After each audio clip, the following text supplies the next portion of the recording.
You are listening to Leaders and Legends, a podcast featuring some of Indiana's most fascinating men and women whose impact has shaped our state, our communities, and us.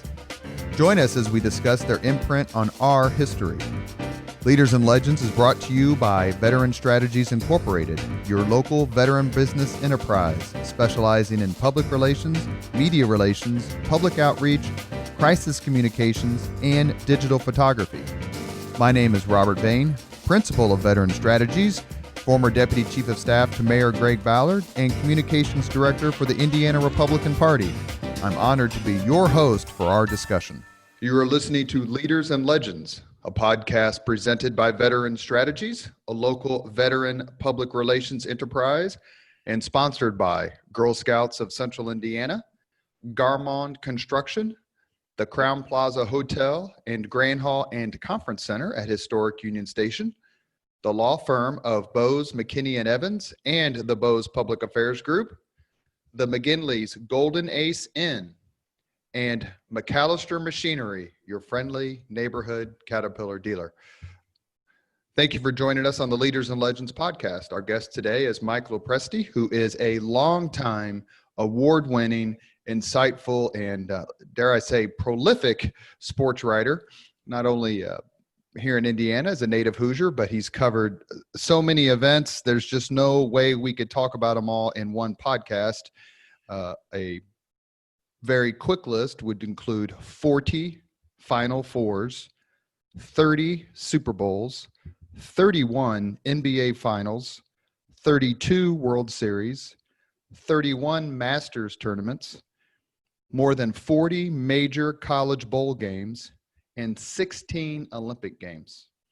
So Mike has basically chronicled my entire adult life. Thank you for doing so.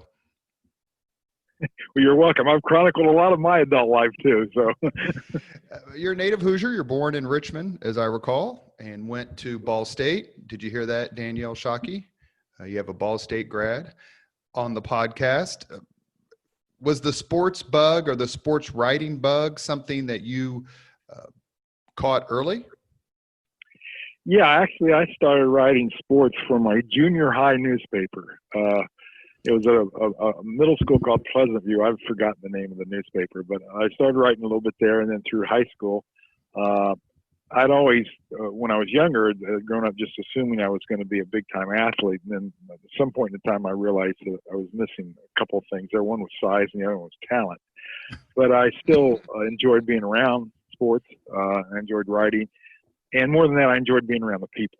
And that's always been the thing that's sort of driven me more than the games, are the people and the stories and that sort of thing. So I kind of caught that bug early and worked through high school. And actually, when I was at Ball State, I was writing for the Richmond newspaper, a regular newspaper, the Palladium Item, which was a great experience for a college kid. Now, the downside is I went to Ball State my entire career, and I think I spent 2 weekends my entire college career on campus.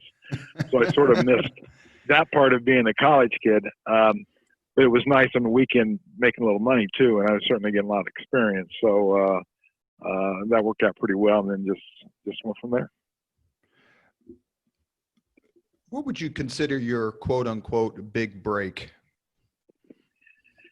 Well, a couple things. Number one, Gannett acquired the Palladium in the mid '70s, and so when I got out of school, the Palladium, instead of being this small little community paper, was part of a big chain, and there's pluses and minuses to that, and probably as we've gone along through the years, more minuses. So back then, one good thing that worked out for me, they decided Gannett had a wire service, their own wire service that sent stories to all their papers, and which at that point in time got up to nearly 100.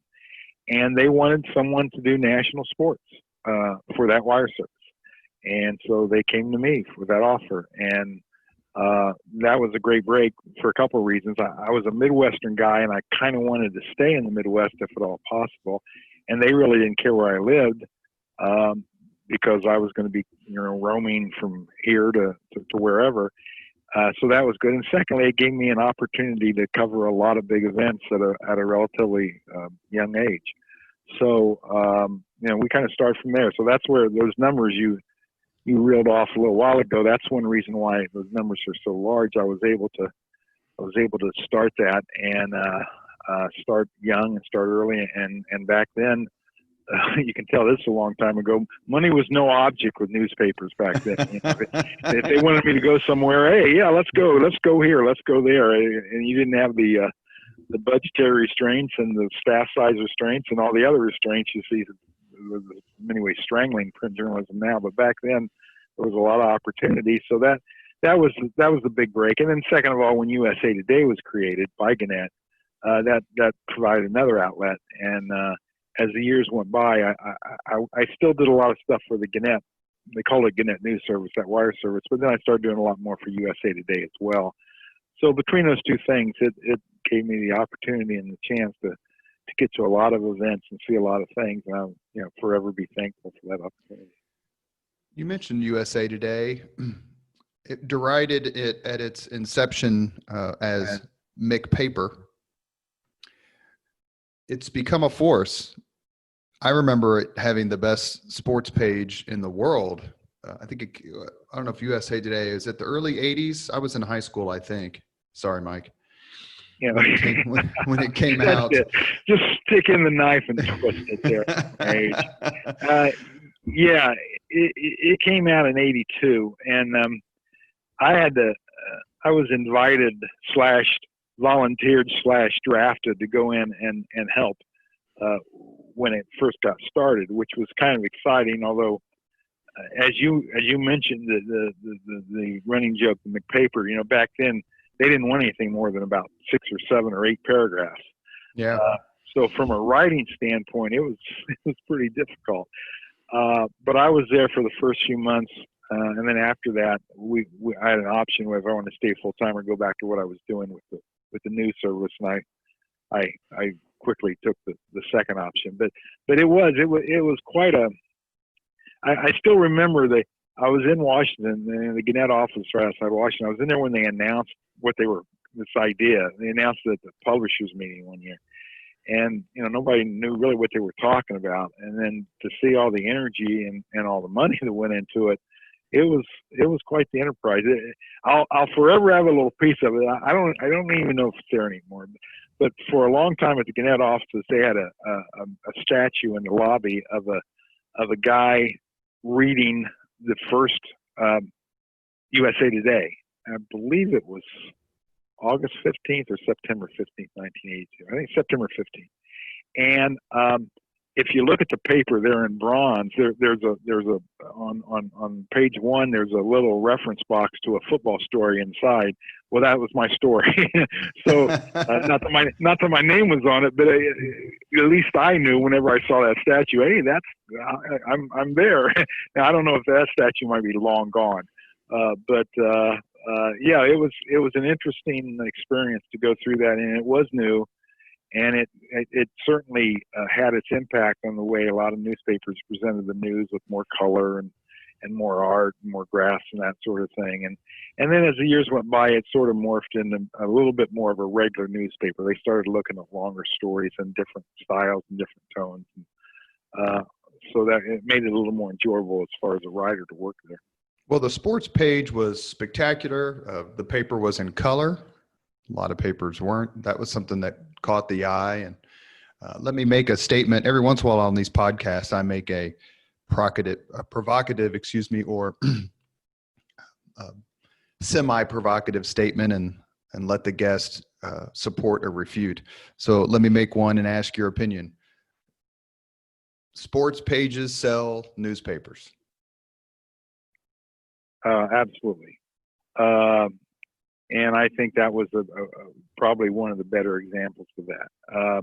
Now, they don't sell newspapers 365 days a year. I think 365 days a year, things like obituaries and weather and news sell papers.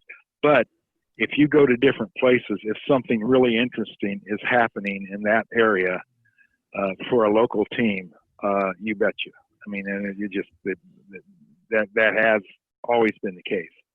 You go into a city, you could always tell that when I'd be covering, let's say, a World Series in some city, and that the home team won, and the next morning you're flying out, and you go to the newsstand at the airport to buy the local papers, they're gone.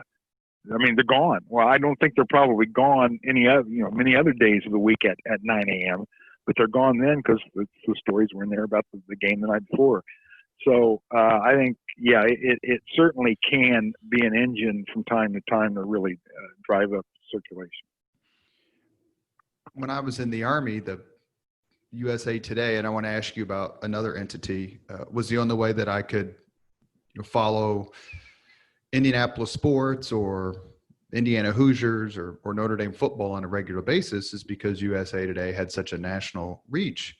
But I want to ask you about the introduction of the USA Today sports page, along with the emergence, and it was founded a few years before 1982, but the emergence of ESPN. They kind of came to maturation at the same time. Do you think one fed off the other, or they were just kind of independent? I think USA Today in many ways fed off of ESPN. Now, ESPN was about 3 years younger. I think it came out in 79. So they can say they got there first. And certainly as the years went by, I think you're right.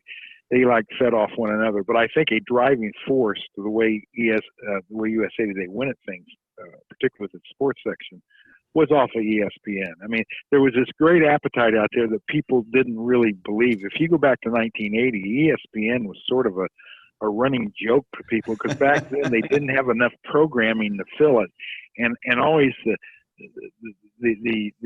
thing that always people talked about back then, to fill those hours overnight, they would often have Australian rules football.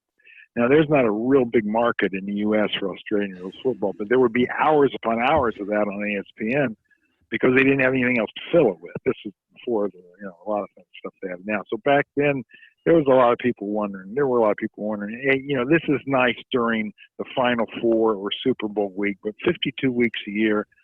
But obviously that came out to be the case that, yeah, there was a market for it and an appetite for it. And I think USA Today sensed that and sort of piggybacked on that. You mentioned that the journalism writing bug caught you early, but do you remember the first big sporting event that you saw or heard as a kid? Well, I can remember both. Well, there are different ones. I mean, the first big one I heard, I was a big baseball fan back in the 60s. I can remember, and I wasn't the only kid for sure who did this, taking a radio to school back then in the days when the World Series was played during the day. And I always remember Game 7 of the 1968 World Series. It was the Cardinals and the Tigers. Mm-hmm. And I took a radio in to listen to during Latin class, and the Latin teacher caught me. She wasn't much of a baseball fan. And to this day, I remember her saying, I think Latin is so much more exciting than the World Series. Was it a Catholic school, Mike? I would agree with that. Was it a Catholic school? No. Just a very avid Latin fan, Latin teacher. So, those are the first things I listened to. The first thing I covered, I was fortunate, and when I was at the Palladium, Richmond's about an hour and 10 minutes outside of Cincinnati, and I was working for the Palladium, and obviously at a paper that size, their main thrust is local sports. But I talked them into letting me go to do a lot of Reds games, because that was the Big Red Machine era, and there was a lot of interest in that. Now I did virtually all of that for free. I mean, I did my 40 hours doing high school and things like that you do at a paper that size. But I thought it was important enough. Plus, it was a great experience. I probably covered 40 or 50 games a year of the Reds, and that included the World Series back in the mid '70s. So there I was from a small little paper in Indiana covering the '75 and '76 World Series. So that would have been the first big event I covered for anybody, as far as for the Palladium, those World Series games, the games that were in Cincinnati. They weren't going to send me to Boston in '75 or to New York in '76. But let's talk about that. Go ahead. No, you finish. Go ahead. No, you go ahead, because I'm a lifelong Cincinnati Reds fan who went to those games in 74, 75, 76, 77 when the Reds were so good in the early half of the 70s. So I definitely want to ask you about that, but finish your thought, please. Well, the other thing that was interesting part about the first big event I covered actually in my job with Gannett, because of you want to talk about a contrast, I went from the Richmond paper directly to Gannett News Service, which meant that one weekend I was covering the junior high city wrestling meet for Richmond Stadium, and the next week, 7 days later or 8 days later, I was covering the Super Bowl. Which Super Bowl? It would have been the one in Pontiac, the Bengals and the 49ers. So that would have been Super Bowl 16. Yeah, a little bit diving in the pool. Although I had covered, like I said, I'd been at the World Series and I'd done, I'd been at a major league ballpark several times. So it wasn't like I wasn't used to being around a big event, but certainly the first time as my regular full-time job, that was the first time. You are listening to Leaders and Legends, a podcast presented by Veteran Strategies, a local veteran public relations enterprise, and sponsored by Girl Scouts of Central Indiana, Garmong Construction, the Crowne Plaza Hotel and Grand Hall and Conference Center at Historic Union Station, the law firm of Bose, McKinney, and Evans, and the Bose Public Affairs Group, the McGinley's Golden Ace Inn, and MacAllister Machinery, your friendly neighborhood Caterpillar dealer. We're on today with Hall of Famer, and he is a Hall of Famer, Mike Lopresti. He's been inducted into the Halls of Fame for the United States Basketball Writers Association, the Indiana Sportswriters and Sportscasters Association, and his alma mater, the Ball State Journalism Department. He currently writes for the Indianapolis Business Journal. He has covered 4 decades or more, depending on how you count it, sporting events throughout the United States, and we're very, very lucky to have him. Mike, as a lifelong Hoosier, is there a Hoosier leader or legend you particularly admire in any field? Well, obviously I grew up a great basketball fan, and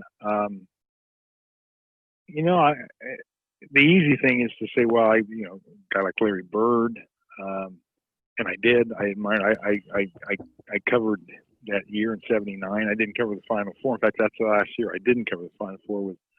As luck would have it, I missed the Bird Magic Johnson game. But I certainly admired his impact on the game and the way he played the game. But the guy I really always admired, because just as a person he was, on top of being a legend and his success in the field, was John Wooden. I was not covering UCLA back in the John Wooden days, but had an occasion to talk to him a number of times after that for various different stories. Oh, that's great! And just his demeanor and the way he handled his success and the way he thought of his success and the way he impacted a lot of other people. I think probably of all the people with Indiana roots, I would probably admire him much more. Just a few days ago, I watched the Sports Century on Bill Walton. And for those of you who don't know, Bill Walton was a 3-time National Player of the Year, went to UCLA, won 2 national championships, was part of the team that had the 88-game winning streak that was snapped by Notre Dame. But Walton was a very outspoken member of his generation. That's probably the nicest way I can put it. And Wooden was obviously of a much different generation. And how John Wooden handled Bill Walton's activism is a real study in mentorship. Is that something you ever had a chance to ask him about? Well, I talked to him several times, sort of including that. The last time I did a long thing on Walton would have been in 2014. It would have been the 40-year anniversary, 30 years, of when they lost in the North Carolina State. Yeah, North Carolina State. And I don't know of anyone who still openly everyone lives with defeats, or most athletes will live with a painful defeat, maybe the rest of their lives to some degree. I mean, most people get over it. But I don't know of anyone who still openly is in anguish over a loss than Bill Walton is over that game. And he's very, very honest and candid in how much responsibility he takes for that, because back then he refused to listen to John Wooden. He refused to buy a lot of what John Wooden was trying to sell. And now there is no bigger proponent of the John Wooden legacy than Bill Walton. I mean, there's That's not. right. But I remember I was at a basketball tournament somewhere, NCAA tournament, and I was in the press room, and it was the time I was supposed to call Walton for the story, and I had about 15 minutes before the game started. So I thought, well, in 15 minutes we can probably get this done. I almost missed the entire first half, because when Bill Walton starts talking about how much he still grieves that loss and what happened to that team, he is not a man of few words on anything, and he's certainly not a man of few words on that. And he just, to listen to him talk about, how much he respects, not only how much he respects John Wooden, but how much he regrets that he didn't take full advantage of the opportunity he had when John Wooden was his coach, and the way it ended for him, and to lose to a game and lose the chance of 3 consecutive championships. And it's just, the man still bleeds over that. And did he cop to the terrible block charge call against Steve Downing against IU in the 73 Final Four? No, that one didn't come up. Well, the Leaders and Legends podcast wants to know, Mike. So if you get a chance to talk to him again. Yeah, that's one of those calls. Calls live forever too. Not only defeats, but sometimes questionable calls live forever too. So, I'll remember that and bring that up. Although usually when something like that happens, the folks remember it a different way. He certainly takes full accountability for UCLA not winning the championship senior year. You started, and we're going to go right here to the Big Red Machine. My older brothers and my sister and other folks of that era who are a little bit older than me. I graduated from high school in 86, but my brothers and sisters were 76, 77, 79, respective. Say the 70s had the best of everything, the best music, the best movies, and the best sports. And sometimes I like to argue it as a child of the 80s, and sometimes you just kind of have to concede defeat. Certainly it is true that the 1970s had some phenomenal sporting events and teams. Like a lot of folks, I grew up a Cincinnati Reds fan, not only because of its proximity to here, but also because the Indianapolis Indians were their AAA farm team. What was it like covering the Big Red Machine, who made it to the World Series in 70 and 72 and lost, and then won in 75, 76?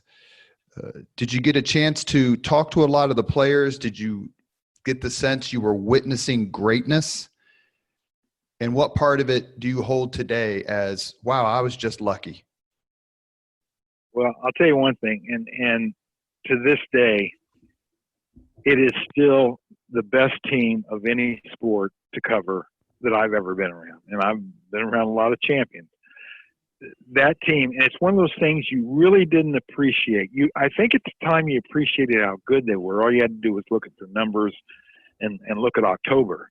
But I don't think, and a lot of other folks who covered them back then, we still from time to time talk about this, we didn't realize how good we had it as far as what it was like to cover that team for a lot of different reasons.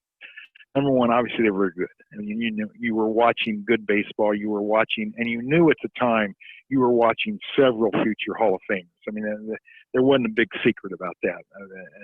And I include, where you go pro or con on whether Pete Rose should be in the Hall of Fame. You're watching a Hall of Fame caliber player, and you certainly were watching a Hall of Famer in Joe Morgan. You were certainly watching a Hall of Famer in Johnny Bench. And I always thought you were watching a Hall of Famer in Tony Perez. But anyway, above and beyond how good they were just playing the game, it's the kind of clubhouse that was from a journalist standpoint.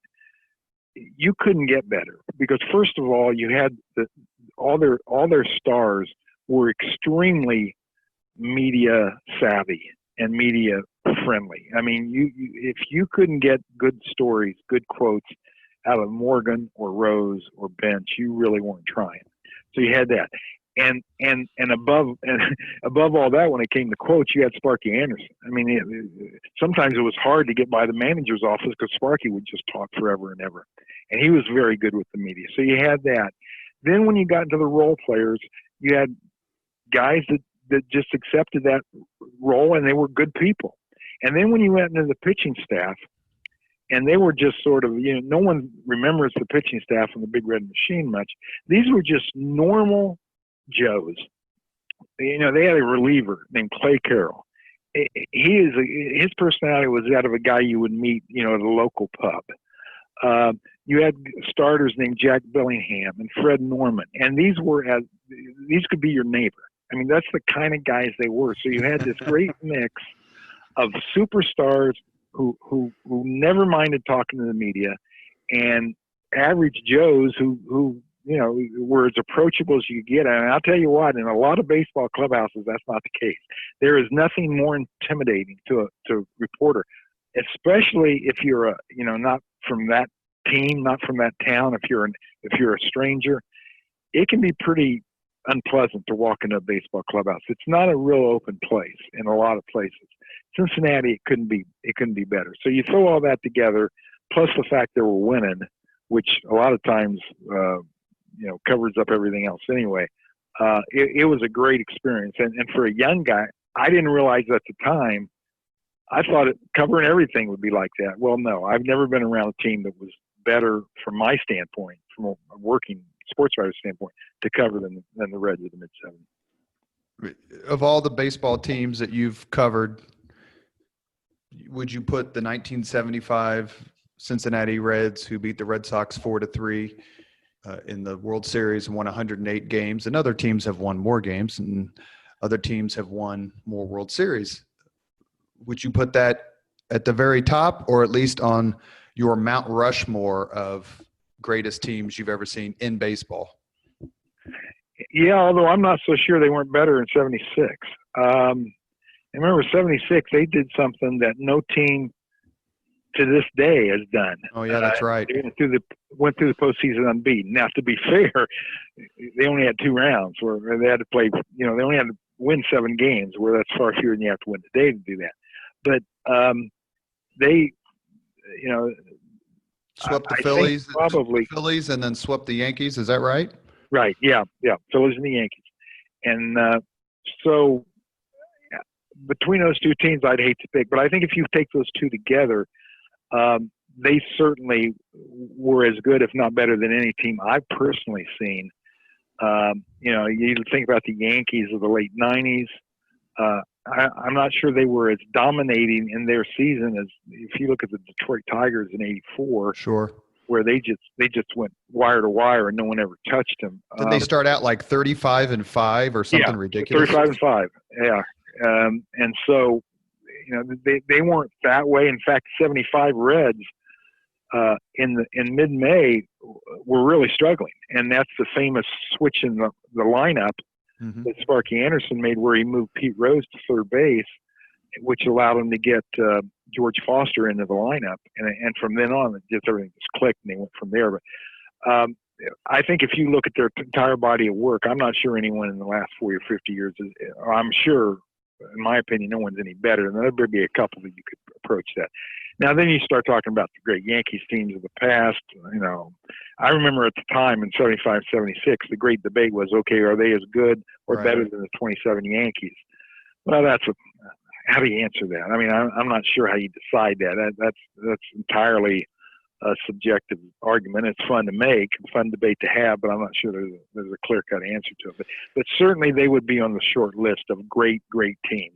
The unfortunate thing is they were done too soon. I mean, the night of I always remember this.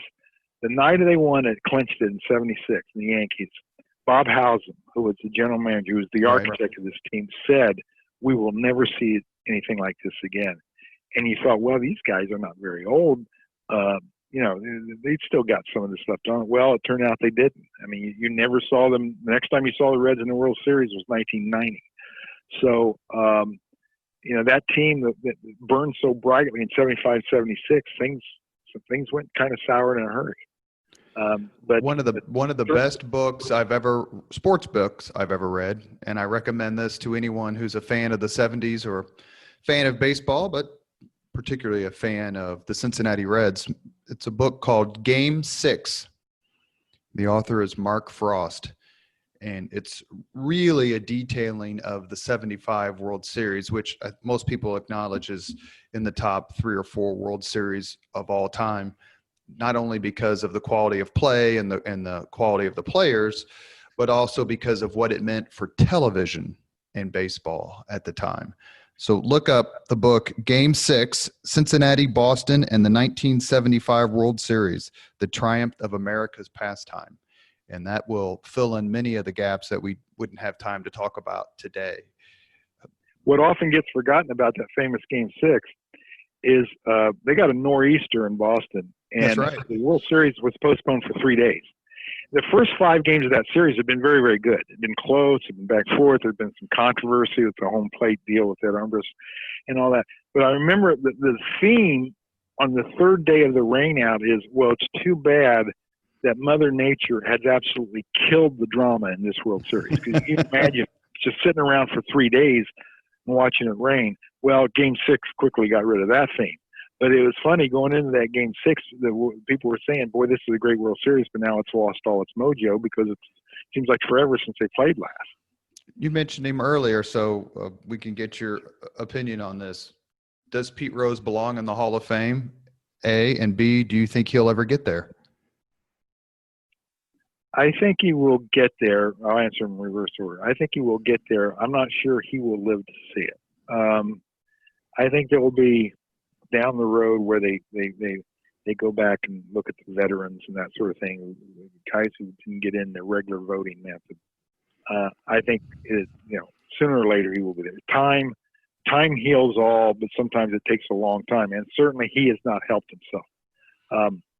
I've been a Hall of Fame voter, and I was getting ready to ask that actually. Yeah, I'm a Hall of Fame voter. Now I'll be a Hall of Fame voter for 3 more years. Once you retire and you're no longer in the Baseball Writers Association or an active member, then you have 10 more years to vote. So when I retired from USA in 2013, then I ceased being an active Baseball Writers Association. So I will vote through 2023. I would have liked to have seen his name on the ballot. But I could understand baseball a little bit on it too. I mean, there are so many times you wanted to say to him, Pete, don't say this, don't do this, say that, and do that. And eventually you will win them over, but whatever it's his pride or his ego or blind spot or whatever, he did a lot of things that didn't help himself during that time. So, I think he should be there. Forever is a long time. I think he will be there eventually, and once he's there, he'll be there forever. But it'll be sad. I'm not sure he will be allowed to see it. As I tell my clients, PR is everything. It's what you say. It's how you act. It's it's what you give off in terms of achievement or humility and contrition. And to your point, I completely agree.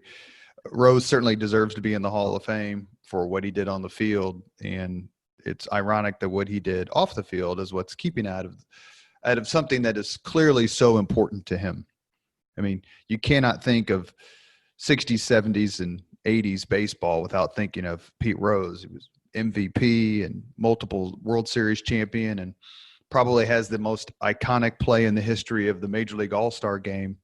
I think it was 1970 when he ran over Ray Fosse. I mean, who the hell takes out a catcher in an All-Star game? That's unfathomable today. But to him, it was just another play, trying to win. And that game was in Cincinnati. I mean, it was the perfect moment. The first year at Riverfront Stadium. That's right. Yeah, I think he will, in many ways, maybe one of the more tragic stories of the era, because here is a guy whose love for baseball is unquestioned and deeper than almost anyone. And the game that he loved is turned out to be his most implacable enemy. That it just will not bend on this. And I don't know if he convinced himself that sooner or later, because he loved baseball so, baseball would love him back, and he could still, say some of the things he did, or not take some of the accountability that he didn't take early on, and maybe fib a little here and exaggerate there and spin somewhere else. But it hadn't turned out that way. In the, as I mentioned earlier, the ongoing argument between generations about which is better, my decade or your decade, when it gets to be my turn to extol the virtues of the 1980s in sports during the 1980s, I always start with what to me is the single most iconic sporting happenstance event in the history of the United States. And that's Washington's birthday, February 22nd, 1980. The United States hockey team beats the Soviet Union 4-3. You wrote about that just a couple of months ago in the Indianapolis Business Journal. What did that event mean to you, and how difficult is it for you as a writer to tell the tale of something so incredibly gargantuan in terms of an upset and an iconic event in sports? Is it just difficult, whether it's this event or other events, to find the right words? Yeah, the event that comes to mind for me more, because I wasn't at that game, so I wasn't writing that day. Now, as time goes by and you look back on it, you feel a little bit more comfortable in writing about it. But I've had a few times where the moment it happened, I say to myself, I don't know if I have the words that will do this justice. And the one that really comes to mind is the 1986 Masters, when Jack Nicklaus won at the age of 46. And Augusta is as emotional a place, and as when it just the aura of the environment, of the atmosphere, it's so real and so vivid as any sports venue probably anywhere. And so you're there and that's going on. And then the story itself, where you've got a guy like Jack Nicklaus that most people had written off as being finished, basically, as far as winning big events, coming from way behind on Sunday and winning, the Masters at his age. I just remember thinking that Sunday afternoon, I don't know if I have the words to say this. Now, in my particular job, a lot of the events, I had a built-in excuse, because the thing about writing for the wire service, like I did for Gannett all those years, my deadline on night events, and there's so many sports events at night, would be 5 minutes after the game. So however dramatic, however emotional, however big the moment was, a lot of times I felt like I didn't have the words, but partly the clock wasn't going to let me find the words. The thing about the Masters there, Nicklaus, that ends at like 6 or 7 o'clock. You have a little time to write then. So if you don't find the words, it's your own fault. And so I certainly felt that way. Now, going back to your point there on 1980, I would have loved to have been there, but I'm sure that would have been one of those moments of, hey, can I do this thing justice? I mean, I would agree with you. It is certainly one of the iconic moments. As a matter of fact, one story I did for USA Today at the end of the last century, they're going into 2000, is I picked 20 things that if I could go back in the 20th century to watch, just to have a ticket, just to watch, what 20 sports events would I like to go back and watch? And I believe I had that as number 2. So it's high up there. And what was number 1? That was Jesse Owens. And you could, anyone could argue this argument. Jesse Owens the day in Berlin, where he won, and Hitler walked out and all that sort of thing. I guess probably that held a little bit more mystique to me, because I wasn't even alive when that happened. I didn't see it on TV, so I would have liked to have seen that. So, but certainly, the Miracle on Ice is one of the things that it was tape delayed. Most of us watched Right. it on black and white television. I was at the Ellenberger Ice Rink in Irvington on the east side that night. So no one knew that this incredible upset had won. They asked Jim McKay, the famous ABC sports broadcaster, to compare it to something, and he compared it to a Canadian college football team beating the Pittsburgh Steelers. When you read stories about it, they grasp at it. And like, we just can't describe that. There's no chance in hell these guys should have ever won that. Plus what was going on in the United States, politically and economically, there were lots of things that fed into it. But I loved your article about it. That was in February that you wrote for the IBJ. Oh, thanks. Yeah. It had the whole package. Like you said, I mean, number one, the greatest moment in sports, and any sport, usually 9 times out of 10 will be a big upset. That's the thing that people just love. So it certainly had that. Then when you add on, and then this is the thing that younger people now would never understand, what the tone of the Cold War was like then, what the tone of the country was then, with the hostage crisis and all the other things that have been going on. I suppose in a little bit of analogy to today's world, I mean, it's not that there's a Cold War going out there, but the mood of the country certainly is, with everything that's been going on in the last couple of months.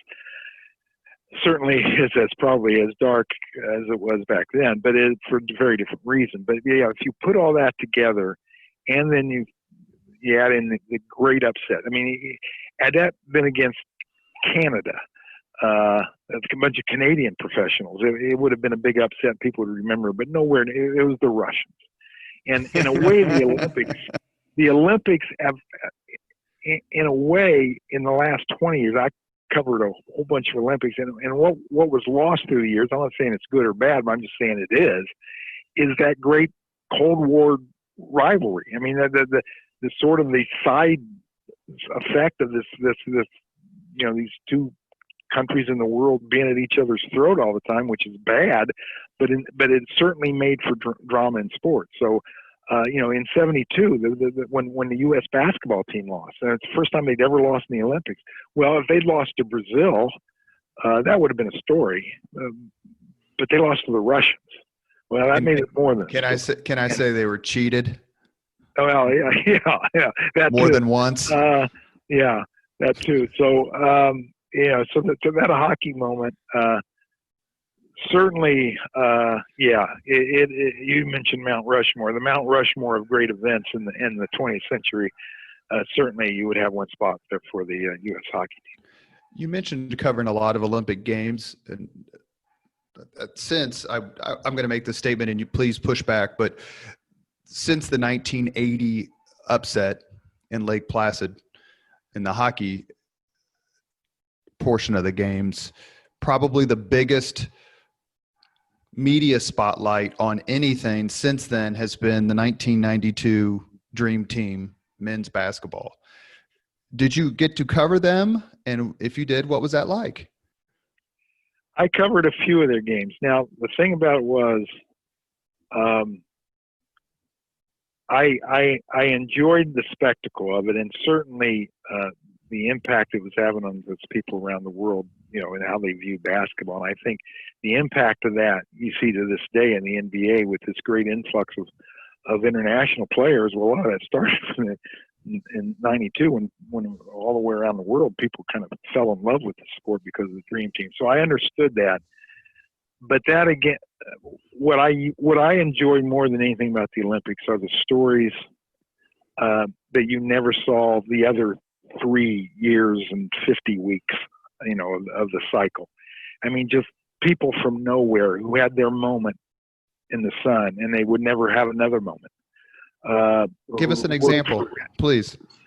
And it's not necessarily Americans. The people I remember from the Olympics in Seoul, Korea, I went to wrestling on a day that a guy from Korea was so poor, he had never slept in a bed. He had just slept on the ground his entire life. By then he's like 23 or 24. He wins a gold medal. Now, Korea, like every other country, host country usually has a deal in mind, for their own athletes. If you win a gold medal, you get X number of dollars. U.S. does it, everybody does it. Well, this kid wins a gold medal, and he wins $50,000. Now, that would be for us a Powerball ticket of $100 million. This guy had never slept before on a bed before. To be there that moment, to me, that's the Olympics. I mean, that guy had worked his entire life for that moment, and had he lost, it would have been gone. I mean, I can remember as emotional probably a moment I've ever been around in sports. Two of them involve the same guy, and it's a speed skater named Dan Jansen. So in Calgary in 1988, Dan Jansen was one of the gold medal favorites, and the night of his specialty race, the day of the specialty race, his sister died of leukemia, and back here in the U.S., and he was on the phone with her, basically saying goodbye to her, just a few hours before he went to compete. And that night, I was there that night, and he fell. He fell in his race. You think about a day like that, how horrible that was. And then, as emotional as that was, as 4 years later, he was back in that event and he won the gold medal. And, he had made that return, that great journey. And I was there for both of those moments. And the highest point of his life, or certainly his athletic life, and one of the lowest points in his life. And so those are the kind of Olympic moments why I really love going to the Olympics. Now, it's a long-winded answer to your question, but I was there for, I think, 3 or 4 games of the Dream Team, and the hero worship, the fervor for them in Barcelona was really amazing to see. So I'm glad I saw that, but it's not, I didn't want to spend that entire Olympics just on the Dream Team. I mean, to me, they were a great story, but they were a lot more to the Olympics than that. And so I did see them, and I understand their impact, and I understand how big a moment that was for the game of basketball, but it wasn't the only thing I wanted to do in Barcelona. Thank you for joining us on the Leaders and Legends podcast. Our guest today is Mike Lopresti, who's a longtime Hall of Fame sports writer, native Hoosier, graduate of Ball State. He's covered 40 Final Fours, 30 Super Bowls, 31 NBA Finals, 32 World Series, 31 Masters, more than 40 major college bowl games, and 16 Olympics. You mentioned earlier on the podcast about upsets and what a great story that is. It seems to me that the reciprocal of that almost is dominance. And let me ask you, throw two people out there, and maybe you can talk for a few minutes about their dominance. One is Tiger Woods, especially the Masters. Was it 97 that he won by 12, 14 strokes? I can't remember. Mm-hmm. And the other one is Michael Phelps. Sometimes upset grabs your attention, but there is something to be said for celebrating talent and just outright dominance of your opponent and your sport. I've always liked covering dynasties, and I've always respected teams that put together genuine dynasties. A lot of times fans root against teams if they won too much because they won too much. They want to see somebody else. I have never understood that, because I think the single hardest thing to do, it seems to me, in sports is not only to get to the top, but to stay there. There are just so many, particularly in the modern age, there are so many things, so many forces pulling you away. Distractions and money and adulation and egos and jealousies and all that. So I've always appreciated that. I mean, I've covered a lot of the Yankees back here, and people hated the Yankees. And I can understand if you're a Red Sox fan if you hate them, but it's just from a baseball fan. I never understood that. I mean, you don't have to root for them, but I certainly respect what they did. And we were talking about what Duke has done with Krzyzewski through the years, or UCLA back in the day, or the Connecticut women in basketball. How hard that was. So if you look at two guys like that, not only are they great and great in a way that just puts them far and away ahead of anyone else in their era, is the ability to stay there and to do that, and to maintain the focus and to maintain all the things you need to do that, because I don't care how good you are, it's easy to fall off that top. I mean, it's just easy. It just is. If it weren't hard, more people would do it. And so I think, I was there at the Masters when Wood it was almost surreal because it's just not supposed to happen. Now, the thing about Phelps, his dominance is in his gold medal tonnage. I mean, he had races that were close. I mean, the one year where he won all those medals in the Olympics, he barely, I forget who his teammate was in the relay, barely had to outstretch another swimmer to keep that going. So his dominance is over a period of time and just the number of medals. But Woods, I mean, there would be times he would just run away and hide, and in golf, you're not supposed to be able to do that. And so it was certainly fascinating to watch. In Phelps's case, I remember in Beijing, he was saying how he hoped this made swimming popular all the time and not just once every 4 years. And I remember thinking at the time, and I still think I'm probably right on this, I don't care how good you are. You can be Michael Phelps great. For the vast majority of American public fans, swimming is not going to be on their radar screen except once every 4 years. That's just the way it is. Unless you're like from Carmel, you win all those high school championships or whatever. But I think at the time, as great as this guy is, not even he can make, avid swimming fans, 52 weeks a year of the American public. It's just not going to happen. Because there's a Rockets red glare part of it, right? That someone comes in or comes out of nowhere. I mean, not that swimming's not always important or popular or patriotic. Spitz certainly made it happen in 72. But you think of someone like Bobby Fischer, there was no coverage of chess at all prior to 1972. It dominated the news cycle for months in the middle of 72, and then it just kind of went away. There's this bright light that creates perhaps a boom, for lack of a better term, draws the media's attention. And to your point, it just isn't something that's going to be covered all the time. And again, the thing on the Bobby Fischer thing, who did he beat? He's Russian. He's a Soviet. Boris Spassky. If he beats somebody from Switzerland, it's a story, but it's not that story. Again, every sport needs a great rivalry, even chess. And you had a built-in rivalry at the time. That's kind of taking you far afield there, but I think with Phelps, he was going after that record, the most gold medals, the most medals of anyone ever. American fans love records, and they love to see records get set. And so I think he really had that going for him. If Woods, I don't think he will, but if Woods ever gets to the point where he's not really knocking on Jack Nicklaus' door, then that'll take that story up another notch too, because we just love, covering records. What, in your mind, is the most unbreakable record in sports? If you had to bet the lives of your family, they'll live forever, and this record will never be broken, which one would you choose? Baseball. There's several in baseball because it's such a different sport than it used to be. The 511 wins. Cy Young. Yeah. Good luck on that one. I mean, guys just don't, you don't pitch that often. There are a whole number of pitching records that you forget what the record is for career complete games. But I mean, you see complete games like once every 3 weeks in Major League Baseball now, where guys that. So I think a lot of baseball records like that. Now the modern ones that people would have some shot at, the Maggio 56 game hitting streak. It's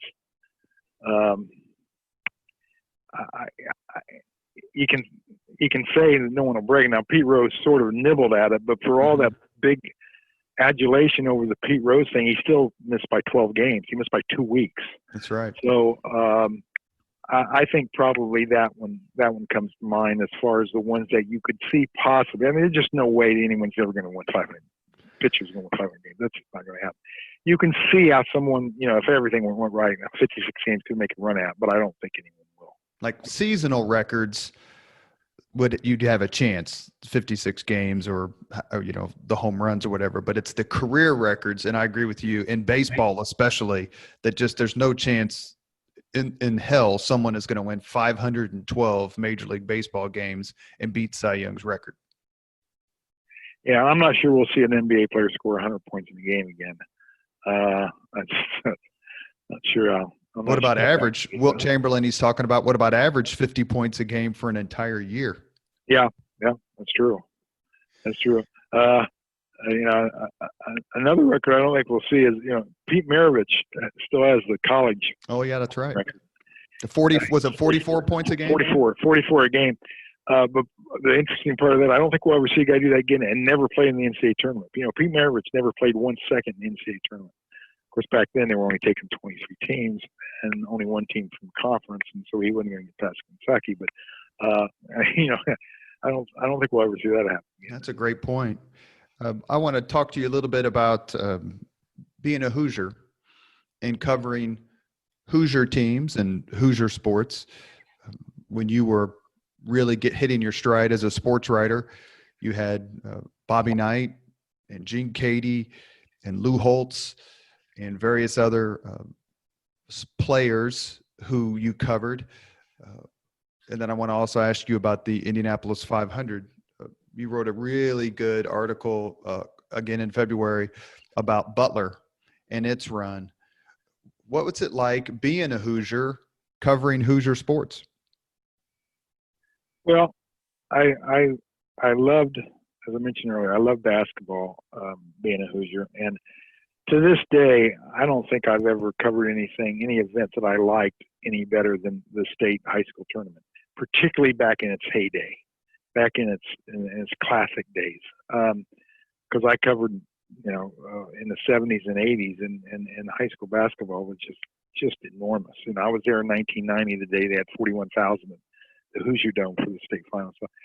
So I really grew up loving that above anything else. And I've never covered anything since then that I like anymore. I mean, all the World Series and Super Bowls and on and on and on, I still enjoyed high school basketball. May I ask you a quick question about that Damon Bailey game real quick before I forget?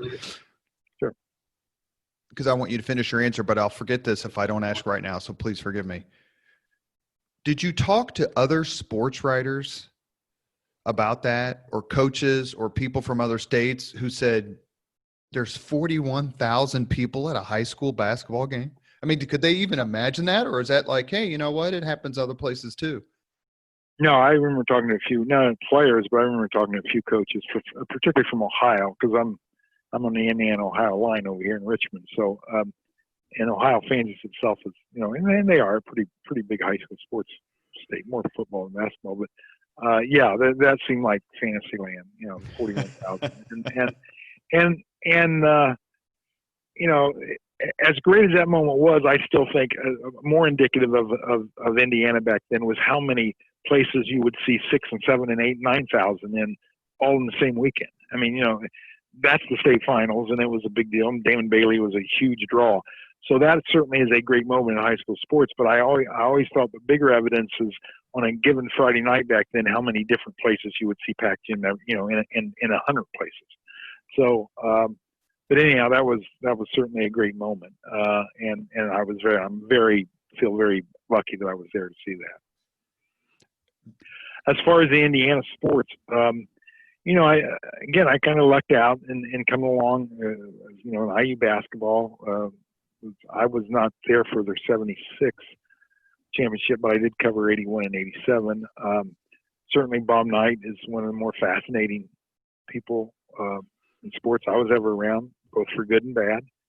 I saw him enough to see the very best of him and see a few things that were some of probably the more regrettable parts of his nature. Bob Knight will always be fascinating to me because there were always two of them to me. There was the Bob Knight of the champion and the guy who had a program that was beyond question as far as being honest and all that. And then there was the Bob Knight that you just cringe and say, why do you need to act that way? Those two will always be together. So when you have the dichotomy of that, and you have a guy that's successful, it's just a fascinating person. So so that made it really interesting. I was there for the Holtz era, and to see Notre Dame, sort of have a rebirth. And it's funny how many different times Notre Dame would win a game through years and years and years. Whenever they'd win 3 in a row, somebody would have a headline, "The Irish are back." They always wanted Notre Dame to be back. And sometimes they were back, and sometimes they weren't back. Well, can't we just say that Sports Illustrated has cursed us more than once?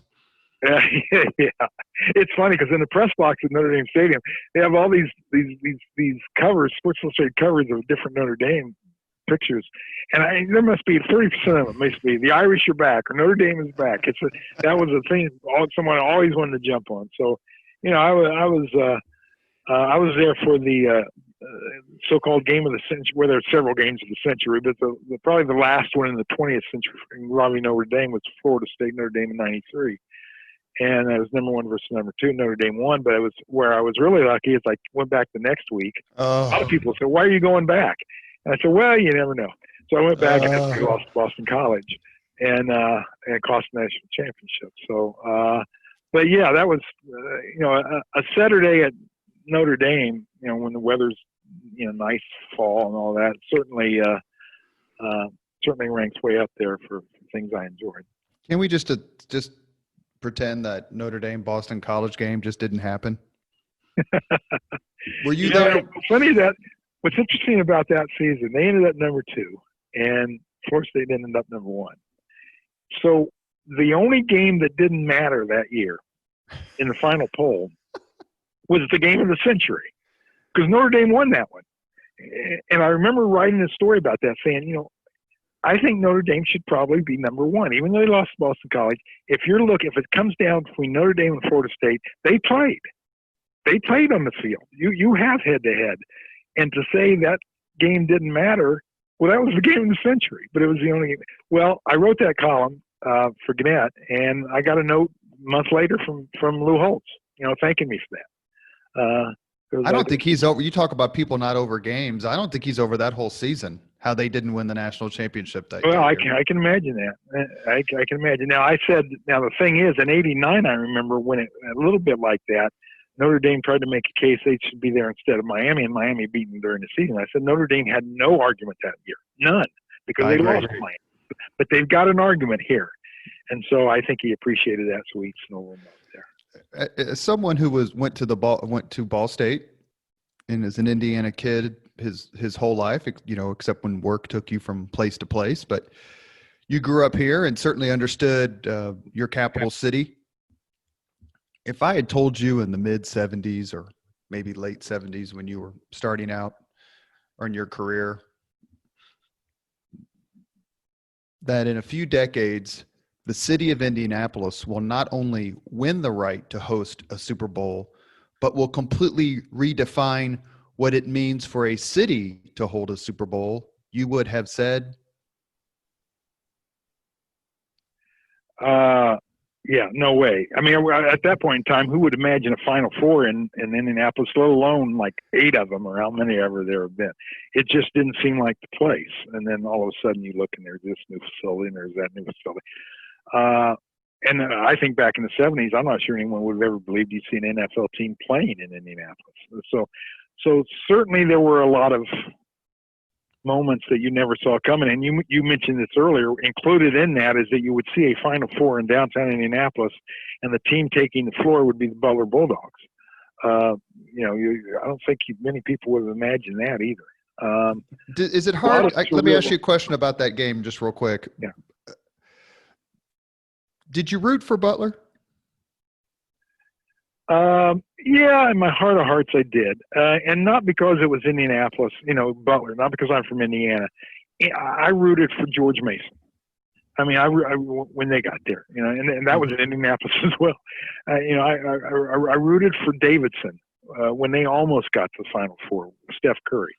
That's the only thing, you love to see an underdog do well. Now, Butler, because I had covered a lot of their games, if you know teams, sometimes, and there are a good bunch of people. Sometimes if you know teams, you see the other side of them, you root against them, but you're not exactly on their corner. But in this case, I had covered them enough to know who they were and all that, and just their underdog nature. Yeah, I certainly was hoping they'd pull it off.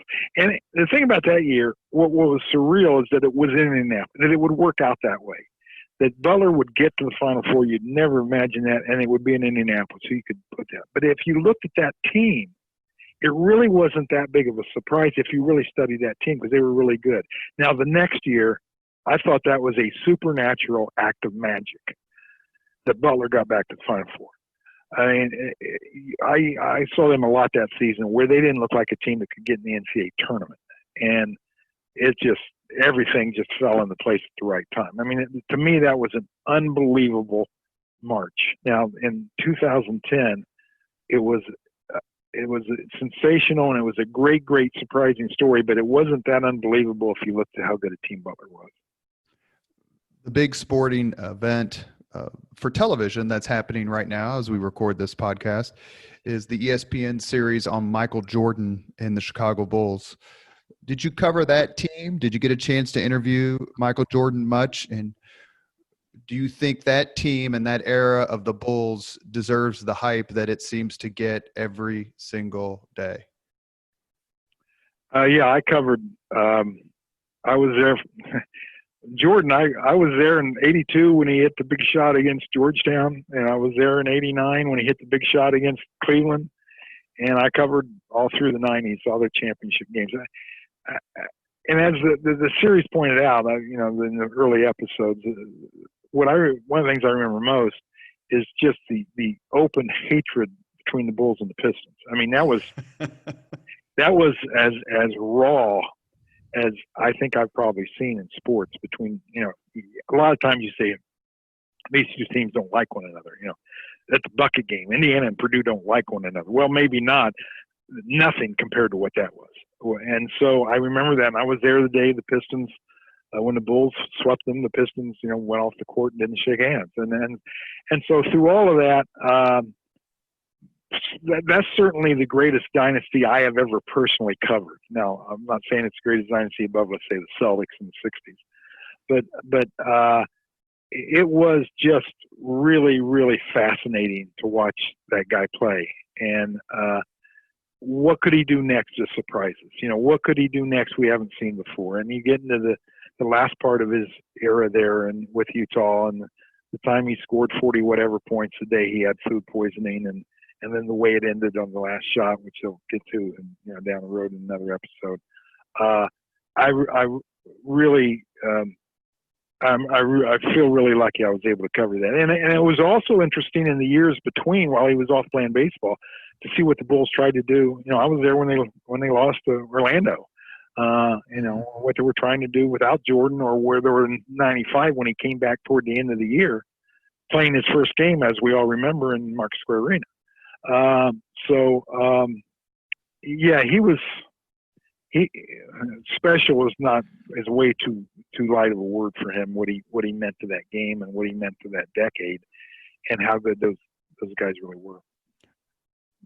Larry Bird famously described or said, quote, he's God disguised as Michael Jordan. I believe that was the night he put 63 on the Celtics. I think Jordan in the ESPN series, or I've seen the quote in what I've read about it, said that was a big deal to him. Like Larry Bird saying that about Jordan made a difference in Jordan's career, in his public perception. Well, there's only two guys, you're coming along and you're Michael Jordan. You're immediately at that point in time going to be measured with two guys, and that's Bird and Magic Johnson. And I think to get that kind of praise from one of those two, you can easily see what it would mean to him. And then I think that's why 91, even though he won 6, I'm not sure Jordan was ever more emotional than he was in 91 when he won his first, because finally he had something that Bird and Johnson had as well. And until he had that, it was going to be very difficult to mention those three together. And he wanted very badly to get into that very rare inner sanctum there. Before we end the podcast, with the same 5 questions to all of our guests, but I wanted to ask you an additional question before we launch into the usual 5. And that additional question is, you're sitting at home tonight, you're by yourself, or you have some downtime, you got a couple hours, 2-3 hours to kill. Which sports movie are you going to watch?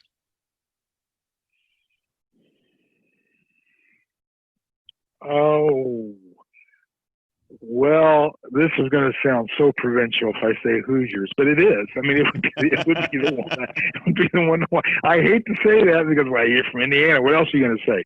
But the fact is that how could you not love high school basketball in Indiana as much as I do and not love that movie? And also the fact that I've done several stories with the guy who obviously is that story is heavily based upon. That's Bobby Plump in Milan, which I figure was a great story. I'll tell you this: I have very few. I'm not a picture-taking guy with my cell phone, but there are 2 pictures I have on my cell phone, and that's when the Hoosiers cast, some of the cast came to Hinkle Fieldhouse. It's been several years ago, and I got my pictures taken with some of them. Those pictures I kept. I don't take many pictures, but those pictures I wanted to have. So yeah, I'll say Hoosiers.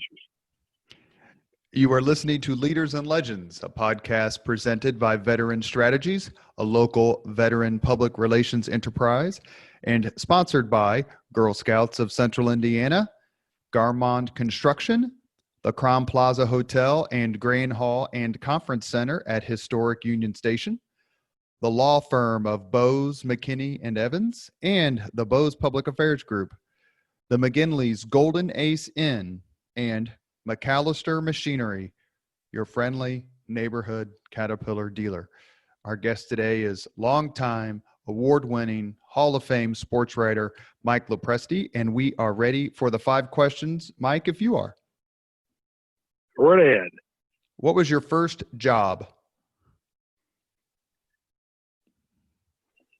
Part-time job was keeping score for a local softball league where I saw some of the biggest characters I will ever see in my entire life. First full-time job was at the Richmond newspaper, the Palladium item.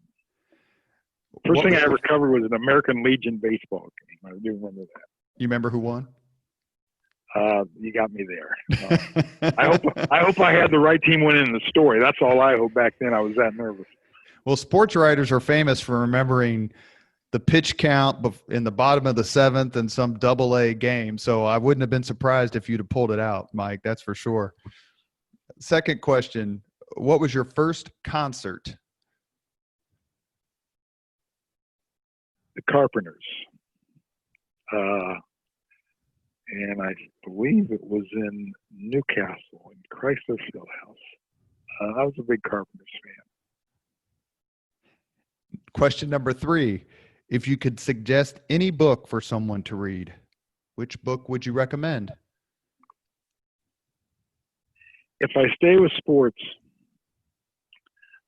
any baseball book by Roger Angel, who wrote for the New Yorker forever, and particularly the one where he was writing about baseball in the 60s and 70s. There is no clear picture of what baseball was like, and nobody better at just seeing all the beauty of it and the downsides of it and the ironies in it and all the different things that go into that game than he did. So any book by him. It seems that football and basketball have eaten into baseball's popularity. It was the national pastime. Perhaps it still is. You can argue that football is the national passion. But as a kid growing up in the 70s and 80s, baseball was just so huge in a way it just isn't anymore. Do you have any thoughts on that? Yeah, I'll tell you what's different, I think. I think in baseball, look at the World Series. If you go to the places where the World Series are being played, let's say it's St. Louis and Boston. Well, in St. Louis and Boston, the World Series is as big as it's ever been. But it's become almost a regional sports event. If your team's not in it, you might watch it, you might not watch it. It's just where football and I think to a little smaller degree the NBA, the whole nation watches, they're watching it. They're just not watching their team. They're watching the sport. In baseball, I think people watch their team. I don't think they pay nearly as much attention to what's going on elsewhere as they used to. I think people still like to go sit and watch a game, just to sit there, and if the weather's nice and have a hot dog and all that goes into it.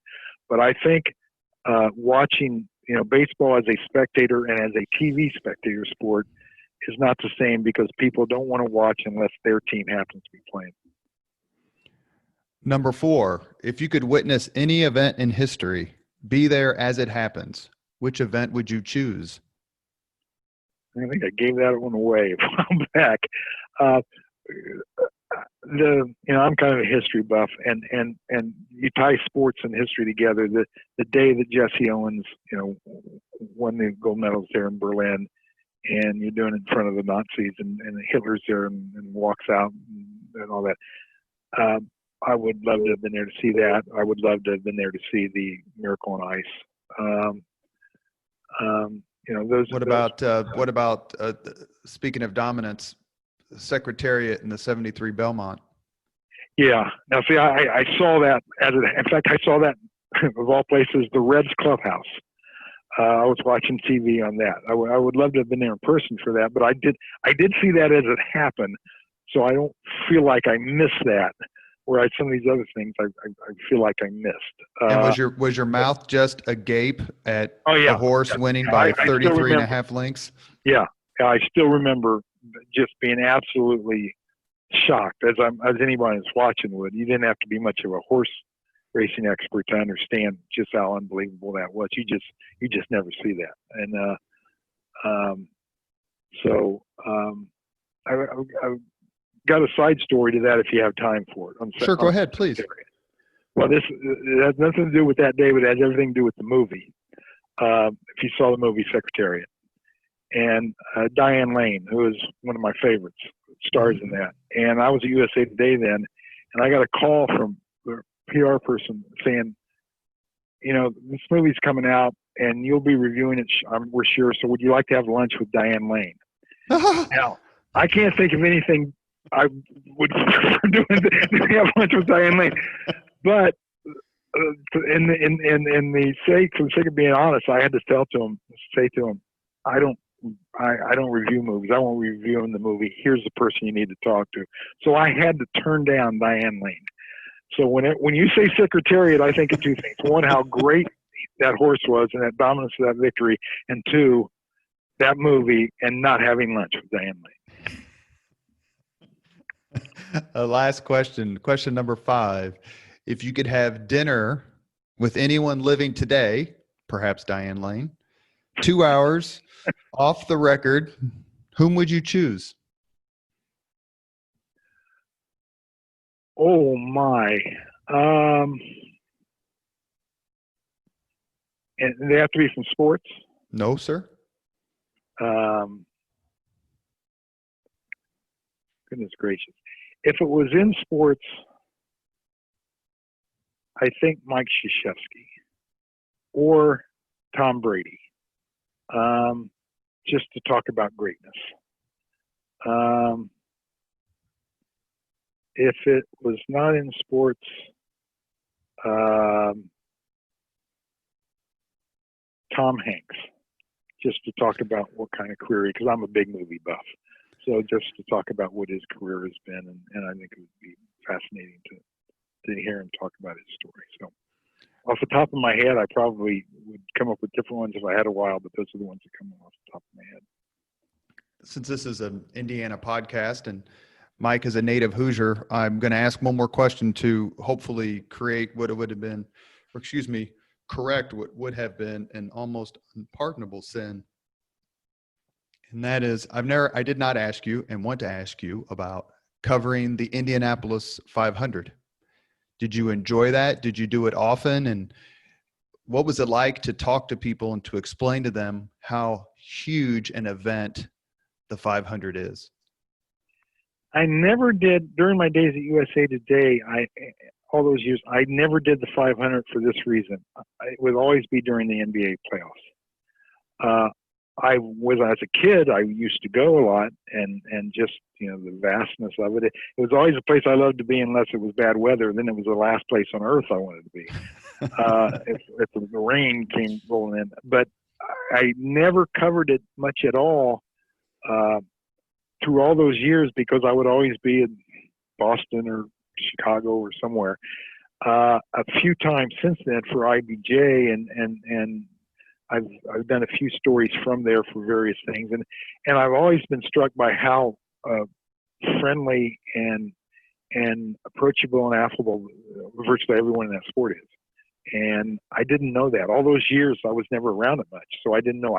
All I knew about the 500, that was big, and a lot of people went there, and then went through some real hard times there during the Civil War and auto racing. But in the times I have done it since then, a few times from the business, from the working angle of a writer, you know, and particularly some of the legends. You know, I did a story with Andretti, and I did a story with Unser, and just how really friendly and approachable these guys were. And we're talking about legends, and in a lot of sports, it's not always that case. So that's the thing that struck me as a guy who really hadn't spent a lot of time around it.